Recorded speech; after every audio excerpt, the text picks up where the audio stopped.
Greetings, everybody. My name is Christian Benimana. I'm going to be talking to you guys about the ability of buildings to heal our individual quests, to heal our communities, and to heal our urban centers and cities today. This notion that buildings can heal is a lesson we learned as we did our first project as a firm, the Butaro District Hospital, in which our client, Partners in Health, in this project, demanded that we think about how this project could support them in their mission to provide adequate healthcare in rural Rwanda. And as a consequence, everything we've done in designing and building this hospital was trying to respond to Partners in Health's mission to bring access quality healthcare to the most impoverished people. And that included us considering existing literature around patients' recovery and trying to create spaces that support individual privacy, at the same time designing efficient floor spaces in communal wards. The other thing that is a big problem for this type of facilities in rural Africa is infection acquired during the visit to the hospitals, nosocomial diseases. And very much the master planning for this campus took into consideration all aspects of trying to maximize infection control as part of passive systems and the design layout that makes this facility. Another aspect of this building that was very informative for us was to construct the hospital itself using available materials that are native to this region, as well as labor that could be sourced in this region. And that became one of the aspects of creating performance for the spaces, where in this space that is closed to the National Volcanoes Park, it's an area that sits right underneath the volcanoes in high altitude, can get very cold at night. This volcanic rock became our go-to material to create thermal walls that will allow interior spaces to maintain a certain level of personal comfort in the wards. Following that project's success, we went on to work with the Ministry of Health of Rwanda to design minimum standards that are inspired by some of the lessons we had learned in this project, and that could inform what future facilities would be. And we had the opportunity to design two of them. This is Munini District Hospital, built in the south of the country in a rural setting, and this is Nyarugenge District Hospital, built in the city of Kigali, which is a very urban condition. And this facility went on to become the National Center for Treatment of COVID when the pandemic hit. So for us, at the completion of this body of work, we understood that architecture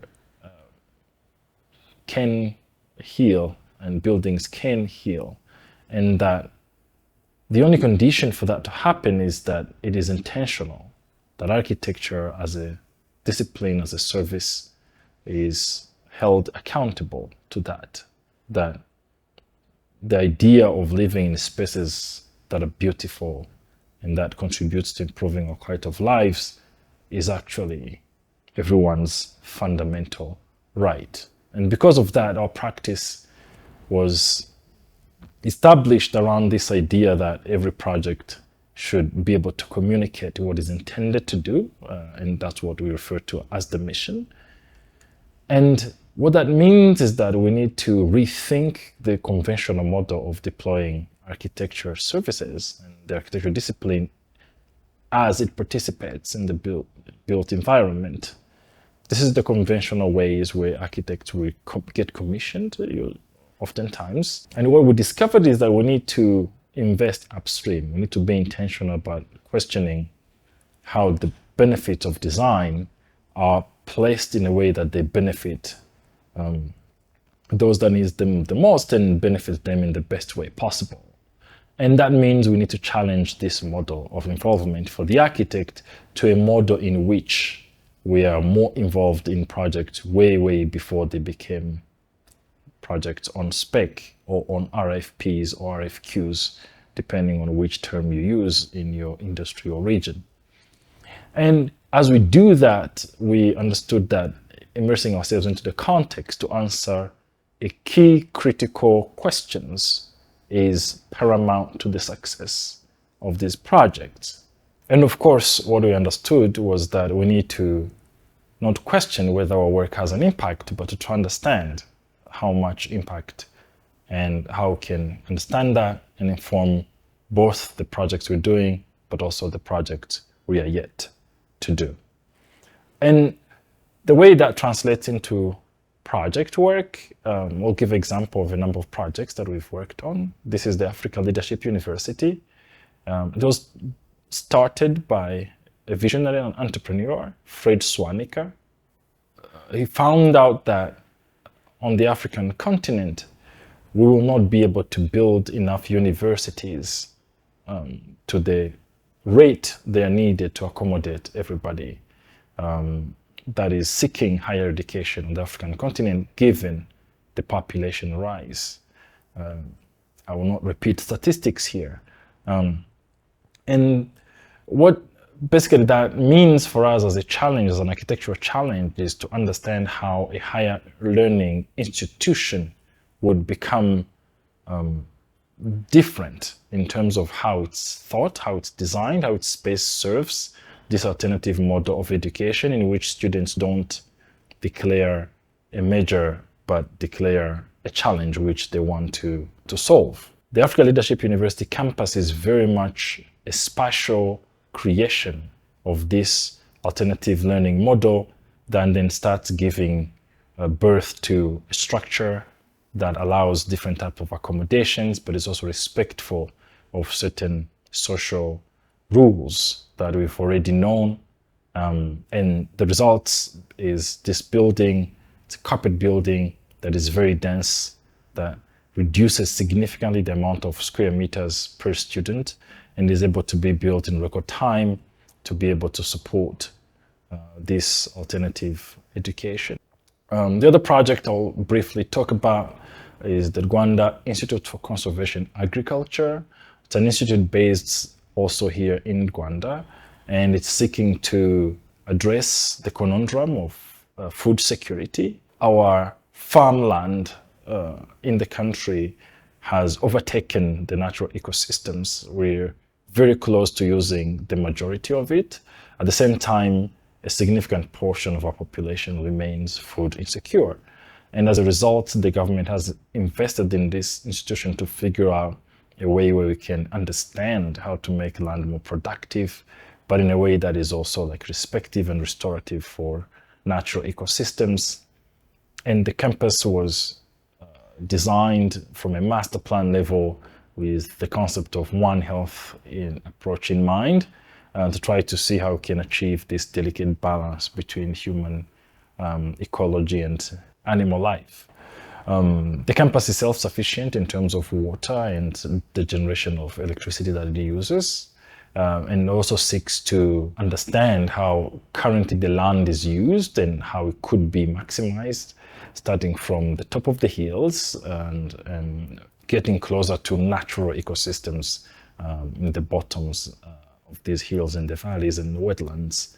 And through community consultations and workshops, we're able to understand opportunities we had to create architectural elements, products that go into these projects that are very much part of products or byproducts of this forestry and agriculture processes. We've worked with a number of cooperatives. We understood that we will need to work with Earth if we wanted to reduce our embodied carbon. And I'm not going to go into the argument of why we need to control our carbon. As a global community, we have decided that we're going to have our emissions by 2030 and try to be climate positive by 2050. So what that translated into this project was for us to take stock of how we normally build and try to put a value to how much embodied carbon that could emit in our context, and then set a bar of reducing that in half. And then now try to translate what that means in terms of alternative modes of construction and assembly of all our buildings. And the results is the use of timber, earth construction, as I just mentioned, as well as resulting to using as much as local labor as possible and avoid machinery. Because we had this site for some time, we've also had a chance to experiment and try to understand how to build safely with earth.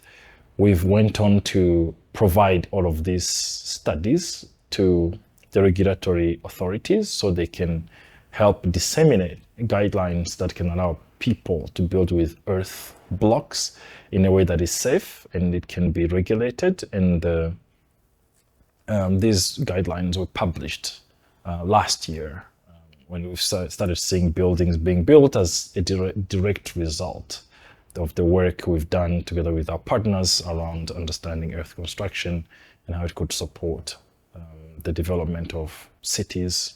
Then the last one, the last project I'll talk about is the Norsken Tigari House. I understand in Swedish is pronounced Norwen. This is a project, it's an entrepreneurship hub that seeks to create or support the next generation of entrepreneurs that are going to solve most problems that we're faced. It's right in the middle of the city of Kigali, and as you can see, the city of Kigali is one that has seen sporadic and very sprawling growth in the last 40 years or so. And the site is one that was very much included in the Kigali Master Plan, which was published in 2018, and then again in 2020. Kigali City Master Plan, unfortunately, the first version of it did not have zonings that required for repurposing existing site, though this one was an existing site and very much did not want to conform to this mode of erasing existing buildings so we can erect new ones that aligned with new development, but we wanted to figure out a way of managing both of those two constraints. Norsken House, the first one, was established in Stockholm, and we need to understand what that translates to in the context of Kigali in this country.